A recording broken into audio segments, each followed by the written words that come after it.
ઈ રામદેવજી બાપાના ઈ વાણી ક્યારે બની? હરભુજીને હૈયે હરખ અપાર ઘોડલા ચરંતા દીઠ્યા રામા પીરના. રામદેવજી બાપા નો જયારે સ્વધામ જવાનો સમય થયો ને, હરભુજી એમના માસીના દીકરા ભાઈ થાય, અને હરભુજીને એવું કીધેલું, હરભુજી એમને કીધેલું કે જો આ તો સમય છે, પણ તમારે જેથી જવાનું થાય મને મળ્યા વગર તમે જાતા નહીં. રામદેવજી બાપાએ વચન આપેલું, હું તમને મળ્યા સિવાય નહીં જાઉં, મારું વચન છે, જાઓ. અને કુદરતને કરવું સમય સંજોગ અનુસાર બે જણા ભેગા ન થઈ શક્યા, અને રામદેવજી બાપાને જવાનો સમય થઈ ગયો.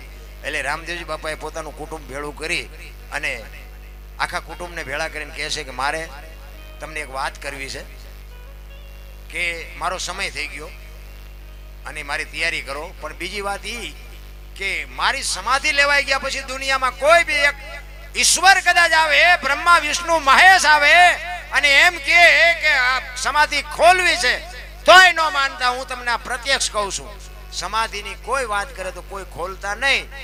ત્રીજી પેઢી આ પીર પાકશે ને તમારે કોઈથી રોટલાનું દખ નહીં આવે, આ મારું વચન છે, જાઓ.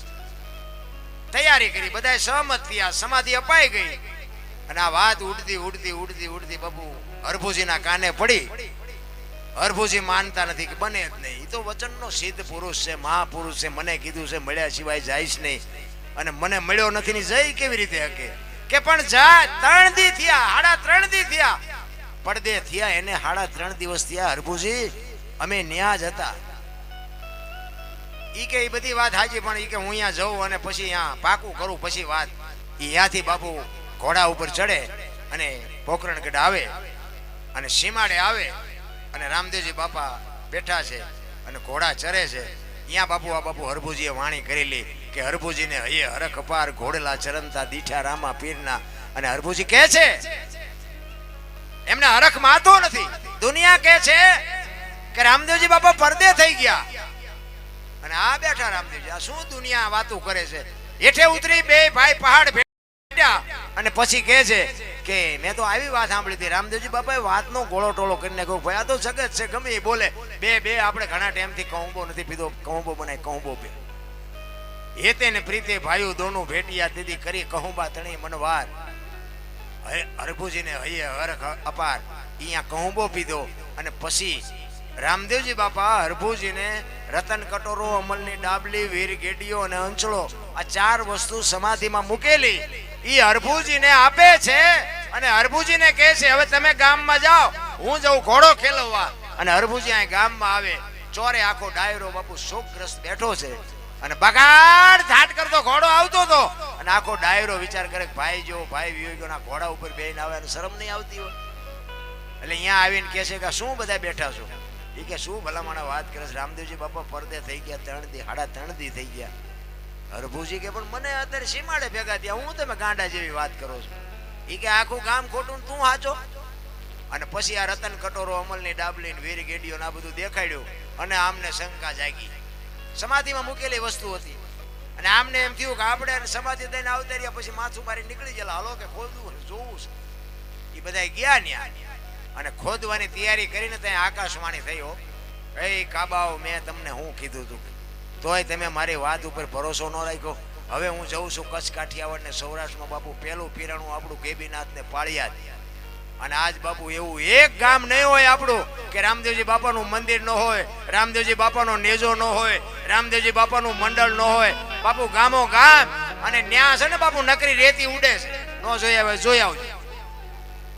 અને રામદેવજી બાપાની વાત જો એના કુટુંબ માન્યું હોત તો બાપુ આજ રાજસ્થાન હોનાનું હોત. મારા રામ ત્રીજી પેઢીએ પીર પાકતો હોત, પણ નો સમજી કે આપણા જ નથી, આપણા સમજતા તઈ દુનિયા વગર આપણે રોવું પડે છે. આ મીરાને કોણ નડ્યું? રાણો. પ્રહલાદ ને કોણ નડ્યું? એનો બાપો. નરસિંહ મહેતા કોણ નડ્યું? એની નાય. પાંડવો ને કોણ નડ્યા? કૌરવ. પોતાના નડ્યા પછી જ ઇતિહાસ થયા.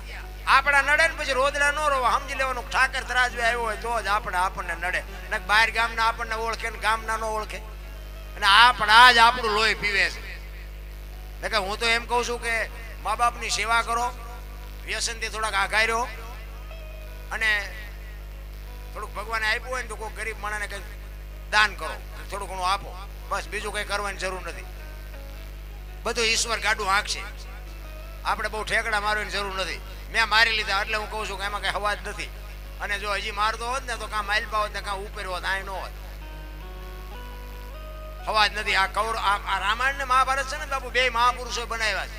પણ બે ગ્રંથો છે ને એ તમને ને મને એક શાન કરે છે.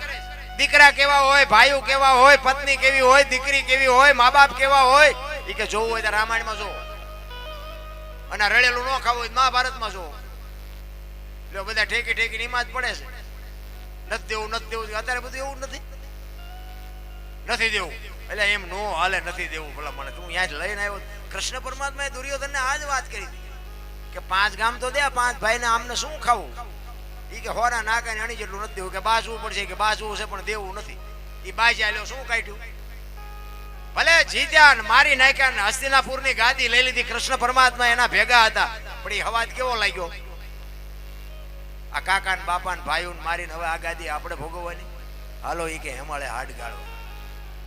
ઝઘડામાં બાપુ હાથ થાય, માર ખાવ તોય ફાયદો નથી, મારો તોય ફાયદો નથી. ના રામાયણ અખિલ ભગવાનનો માલિક રામચંદ્ર પરમાત્મા જેથી વનમાં ગયો ને તેથી લક્ષ્મણ ને કહે છે, લક્ષ્મણ કાલ 14 વર્ષ પૂરા થાય ને હું આવતો રહીશ. બાપ નું ધ્યાન રાખજે, રાજ નું ધ્યાન રાખજે, કાલ આવતો રહીશ. અને લક્ષ્મણ કહે છે, મોટા ભાઈ મર્યાદાનો ભંગ થતો હોય તો મને માફ કરજો, પણ તમે મારા બાપ છો ને સીતા મારી માં છે. મારા મા બાપ વનમાં જતા હોય તો અયોધ્યાનું રાજ જેને જોઈને મુબારક. નોખી માયુના છોકરા હતા તોય બાપુ અયોધ્યાની ગાદી બાકસના ખોખા ઘોડે રખડતી હતી. નકરી ગાદી એટલે દશરથ તારો દરબાર, ઇન્દ્ર જેની આશા કરે તેથી ભાઈઓ વિનાનું બેકાર કડવું લાગે કાગડા. અયોધ્યાની ગાદી બાકસના ખોખા ઘોડે રખડતી હતી. કોઈ ધણી નહોતો મારા રામ. અત્યારે હગા ભાઈઓ તમે જુઓ તો વેચ જમીન આટલું હગો ભાઈ હગા ભાઈ મારી નાખે. એક જાય ઉપર ને એક જાય માઇલબા. જમીન તો અહીંયા પડી હોય. એટલે સંતોએ કીધું કે ધરતી રાજા રામની કોઈની પૂરી કરીને આ શાની માથે કંઈક રાણા રમી ગયા ને કંઈક વ્યાઈ ગયા નિરાશ. હું કામ ઠેકડા ભરો. પછી ઓલો માઇલપા હોય ને એની ખબર કાઢવા જાવ ને એટલે હું કે ઓલું પસાવી કાનું રહ્યું જાય ભલે જાય, પણ મને કટાવો તા વ્યાજ જવા દીધી હોત તો તારે મોડું થઈ ગયું હોય. સમયની હારે હાલો. ગઈકાલને સંભાળશો પાછી આવવાની નથી, અને આવતીકાલ કેવી આવવાની ખબર નથી. આજ આપણે આ ભજનના બાપુના સાનિધ્યમાં સંતવાણીમાં બેઠા છીએ, બસ એટલું યાદ રાખો. ભવની ખોડવાની જરૂર નથી. કાલની ખબર નથી ને ભવની શું ખોડવી હોય નથી. બધા કહેતા ઉપર સ્વર્ગમાં ઇન્દ્ર ભગવાન સોનાના સિંહાસન ઉપર બેઠા છે, અહીંયા ઇન્દ્રને અપસરાયું છે, અહીંયા ફુવારા છે, અહીંયા કોઈક જીવ્યું હોય કોણ માર પગ ચાલવા જીવ્યું કોઈ બધું ડીંગો ડીંગ આમ જ હાલે છે. આર્યું ઈ સ્વર્ગ છે, બીજું શું સ્વર્ગ કોઈ છે નહીં કઈ. તમે હામાં મળો ને જય માતાજી જય સીતારામ કરો, આ જ સ્વર્ગ છે, બીજું કાંઈ છે નહીં. મારા રામ આનંદ કરી લ્યો, હળવા ફૂલ થઈ જાઓ, મોજ કરી લ્યો. અને તમે બધાએ મને શાંતિથી સાંભળ્યો બદલ બધાનો ખૂબ ખૂબ આભાર. કાંઈ ભૂલચૂક થઈ હોય તો માફ કરજો. જય માતાજી જય સિયારામ. કારણ કે માફી તો પહેલા માગવી પડે, નો તો માગી શકતો પણ હવે માગવી પડે, અને માગી લેવાય ને. કારણ કે આમાં તો આ વસ્તુ એવી છે ભાઈ કે આમાં નાના થવું પડે. એક હાથી જેવું જનાવર હોય ને, ચોથા માળે લઈ જાઓ અને અહીંયાથી પડતું મૂકો, જીવે ન જીવે. શું કામ? ભારે છે.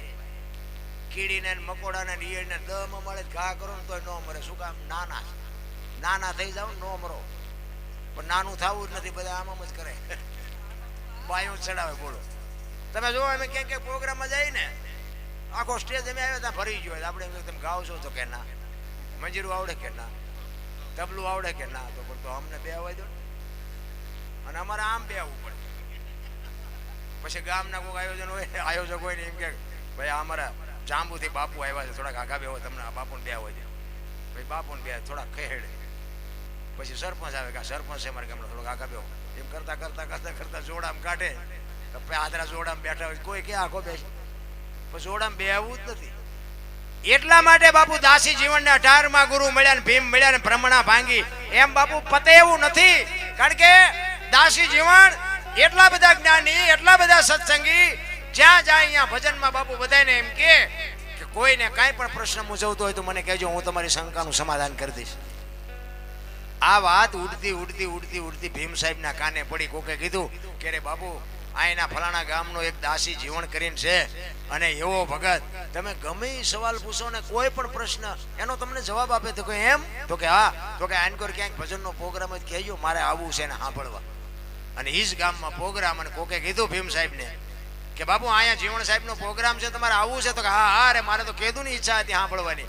અને બાપુ આમ વાંહે બેઠા આમ જોડામાં, અને બાપુએ સંતવાણી ચાલુ કરી અને પછી કીધું કે કોઈને કાંઈ પ્રશ્ન મૂંઝવતો હોય તો મને કહેજો, હું તમારી શંકાનું સમાધાન કરી દઈશ. અને બાપુ ભીમ સાહેબ ઉભા થયા. એ કે બાપુ મારો એક પ્રશ્ન છે. તો કે અહીંયા આવો. બોલાયો. બોલો શું પ્રશ્ન છે? એ કે આપની ઓળખાણ, આપ કોણ છો? તો દાસી જીવણ કે બાપુ મને નાનું છોકરું ન ઓળખતું એવું ન બને, તેમ મને નથી ઓળખતા. એ કે છોકરું ઓળખતું હશે, હું નથી ઓળખતો. એ કે બાપુ દાસી જીવણ કે ઈ મારું નામ, ઈ તો કે આ પૂતળાનું નામ, હું તમારું નામ કહું છું. અને ભાઈ દાસી જીવણ હલવાણા હો. એ કે આ સાચી છે, આ ગાલ છે, આ કપાળ છે, આ માથું છે, તારું દાસી જીવણ જાય એમાં દાસી જીવણ ભલા હલવાણા. એ કે બાપુ એ તો મને ખબર નથી કે તય હું ઠેકડા ભરસ મારા સવાલના જવાબ આપું છું. અમારો એક સવાલ છે, તું સો કોણ? એ મને કે ને. ત્યાં બાપુ પગમાં પડી ગયા દાસી જીવણ કે બાપુ મને તો આ નથી ખબર. તેથી બાપુ એમ કહે છે કે ભીમ ભેટ્યા ને પછી ભ્રમણા ભાંગી. તમને મને આ ભાંગે એવું નથી. તો અહીં બેઠા હોય ત્યાં સુધી વાહ મજા બહાર નીકળ્યું ત્યાં અહીંયા એટલે કીધું લક્ષ્મણ કાચો પારો જાણજો, જેવા તેવાથી જીરવો ન જાય. વસ્તુ છે મોટી અને પાત્ર છે છોટા, ઠામ વિના નો ઠેરાય. આની માટે ઠામ બનવું પડે. તમે ગમે એવી મજા આવી હોય ને, હવે એમ કહો મજા આવી, પણ આપણે કંઈક યાદ રહ્યું કે ના, યાદ કઈ ન રહ્યું. હોર વ્યુ જાય ઈ ડખા છે. અને જો તમને બધાને યાદ રહે તમે અમને બોલાવો, એમ યાદ નથી રહેવું. એની માટે પાત્રતા કેળવવી પડે. એમ નામ નો રે. એક તમને દ્રષ્ટાંત આપું. એક મૂર્તિકાર હતો ને, એને 3 મૂર્તિ બનાવી.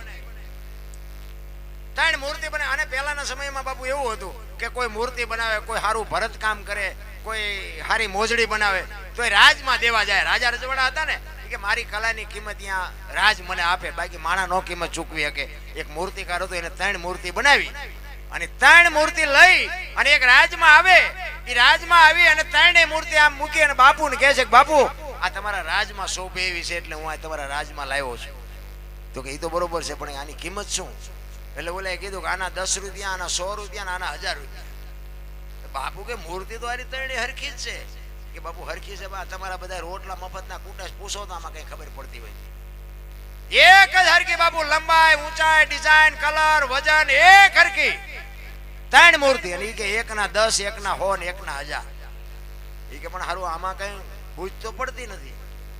પછી એક મૂર્તિના કાનમાં હળી નાખી, આઈનપાના કાનમાં નીકળી કે બાપુ આ 10 વાળી. આઈનપા કાનમાં બીજી મૂર્તિને કાનમાં હળી નાખી, મોઢામાં નીકળી કે બાપુ આના 100. અને એક મૂર્તિને કાનમાં હળી નાખીને આમ પેટમાં ગઈ કે બાપુ આના 1000. હવે કઈ ટપા પડે છે આમાં કોઈને? ઈ કે તું કે ને આવડા મફતના જે હરામ હાડકા હોય શું ખબર પડે? ઈ કે હારી વાતો સાંભળીને જે પેટમાં ઉતારે ને એના 1000 રૂપિયા આવે. હારી વાતો સાંભળી અને મોઢેથી જે વખાણ કરે કે અમે જીવણગઢ ગયા હતા ને ભજનની જે મોજ આવી, અને રામભાઈએ મોજ કરાવી, વિવેક બાપુએ મોજ કરાવી, ઓલા દરબાર આવ્યા તેને મોજ કરાવી. કાનેથી સાંભળીને મોઢેથી જે સારું બોલે ને એના 100 આવે. અને આ કાને સાંભળે ને આ કાને કાઢે ને એના 10 આવે. બાપુ આ એના 10 રૂપિયા વાળી આ છે. એટલે 1000 ની નો થાવ કઈ નહીં, પણ હાવ 10 ની નો થતા 1000 100 વાળી રહેજો. એટલે મારો કહેવાનો મિનિંગ એ છે બાપુ, જીવનમાં છે ને મહેનત કરવી પડે અને સાચું સમજવું પડે. હું તમને એક જ વાત કરું કે ભોળાનાથનો હમણાં મહિનો ગયો ને, શ્રાવણ મહિનો, એ બધા દૂધ ચડાવતા છે, ફૂલ ચડાવે, બીલી ચડાવે, ગંગાજળ ચડાવે. કોઈ 135 વાળો માવો ચડાવ્યો શિવલિંગ માથે, કોઈ 135 વાળો માવો ચડાવ્યો, દારૂની કોથળી ચડાવી. કેમ? તમને ખબર છે ને આપણે બેહારેલો છે, આપણે લઈ આવ્યા છીએ, આપણે બેહાર્યા છે, તોય અંદરથી આત્મો આપણો કહે છે ને કે ઈશ્વર છે, અહીંયા આવું નો જ લઈ જવાય. આ શિવલિંગ ઉપર આવી વસ્તુ નો ચડાવાય. તો આ નથી દેખાતું કે આવડું મોટું ઈશ્વરે જીવતું જાગતું શિવલિંગ આપ્યું છે ને એની માથે આપણે શેનો અભિષેક કરી છે નથી દેખાતું? એટલે મહાપુરુષો કહે છે મારા રામ કે ખાવાનું ખવાય, પીવાનું પીવાય, ન પીવાનું ન પીવાય. મારા રામ વ્યસનથી થોડાક દૂર રહેજો. જોકે અમારે આ બીડીયું ચાના લખણ તો અમારે છે, એટલે અમારે બીડીયું ન કહેવાય. પણ જે મોટા મોટા વ્યસન છે ને બાપુ, જમીનો વહી જાય, રહેવાના સાપરા વ્યા જાય, એવા વ્યસન ન કરો. કારણ કે અત્યારે વ્યસનની દુનિયા છે, ચા ને બીડી ને માવો ને આવો, એ તો એક બધું નોર્મલ થઈ ગયું. પણ જે મોટા, મારે નામ નથી લેવું, પણ એ મોટા વ્યસન છે ને એવા હોય ને તો ધીરે ધીરે બાપુ એને ઓછા કરી નાખ્યું. કારણ કે કેટલા કુટુંબ પાયમાલ થયા છે ને મેં મારી નજરે જોયા છે. એટલા માટે તમે કદાચ વ્યસન મૂકી દો ને 5 રૂપિયાનો તમને ફાયદો થાય ને તો કે મારા ઘરે તમે નાખવા નથી આવવાના. અમુક ઘર બરબાદ થયા છે ને એટલા માટે એ મારો આત્મો કકડે છે. એટલે હું તો હાથ જોડીને કહું છું, અને હાથ હું કે તમારીથી ફાટી પડું છું ને હાથ જોડું છું એવું નથી. હું હાથ એટલા માટે જોડું છું કે હાથે કરીને બરબાદી ન કરાય. એટલે ઠીક છે લખણ થઈ ગયું એકદમ ન મૂકી શકાય એવું હું સમજી શકું છું, પણ ધીરે ધીરે બાપુ આમાંથી જો છૂટી શકાય તો છૂટી જાજો. નકર બાપુ છે ને કોકની લાચારી. હું ગાડી હલાવતો ને ગાડી, તમને એક ગાડીની વાત કરું. મારો ડ્રાઈવર હતો ને, હું કંડક્ટરમાં હતો ને બાપુ, એને દારૂ વગેરે એક વખત 1 કલાકે ન હાલે અને મને પાવાની એટલી બધી મહેનત કરે. મેં કીધું તમે કહો તમારા કપડાં ધોઈ દઉં, બાકી દારૂ હું નહીં. એને બીક બીજી કઈ નથી, મને પાવાનો એનો શોખ નહીં, પણ એને બીક એ હતી કે જો આ પીવાનું ચાલુ કરી દે ને તો મારું શેઠને કે નહીં. એને બીક એ હતી કે હું એક પીવું છું એ નથી પીવું, આ કોક દી કહી દઈશ શેઠને, મને નોકરીમાં જ કાઢી નાખે. મેં કીધું હું જિંદગીમાં નહીં કહું પીવો તમારે પીવાનું, મને શું વાંધો, પણ હું નહીં પીવું. એ કે ના તારે પીવો પડશે. એમ ના, રાતે 2 વાગ્યા હોય ને ગાડી હાલી જતી હોય ને એમાં ચેક પાણી ફાળી જાય ને તો અહીંયા ગાડી ઉભી રાખે ને એમ કે ગાડી ધોઈ નાખી. એવો મને હેરાન કરે. રાતે 2 વાગે ગાડીઓ ધોવડાવે. નકર કે દારૂ પી, ના હું ગાડી ધોઈ નાખું દારૂ. અને એને જ્યાં સુધી દારૂ ન મળે ને ત્યાં સુધી બાપુ એ ખાય નહીં, એ ખાય નહીં, ત્યાં મને ખાવા દે નહીં. પણ ચોય બાપુ હું અડ્યો નહીં, વેઠવું તો પડે. એમ નામ બાપુ કાંઈ છે નહીં. નકર હું બીજા રાજ્યમાં જ્યો અહીંયા બાપુ તમે જુઓ તો દારૂની રેલમ સેલમ છે. અહીં તો કાંઈ અહીં તકલીફ છે, બહાર તો કાંઈ તકલીફ નથી. પણ સિદ્ધાંતથી સિવાય મારો કહેવાનો અર્થ એ છે. બાકી આ 5 જણા વચ્ચે જો જગ્યા થતી હોય ને તો મારા નાતે મારા મા બાપની કંઈક કૃપા હશે કે હું બચી ગયો. નકર બાપુ હું ક્યાંયનો ક્યાંય હોત. એટલા માટે સમયની બલિયારી. સમય બડા બલવાન નહીં, પુરુષ બળવાન. કાબે અર્જુનને લૂંટ્યો હોય ધનુષને હોય બાણ. જય માતાજી, જય સિયારામ.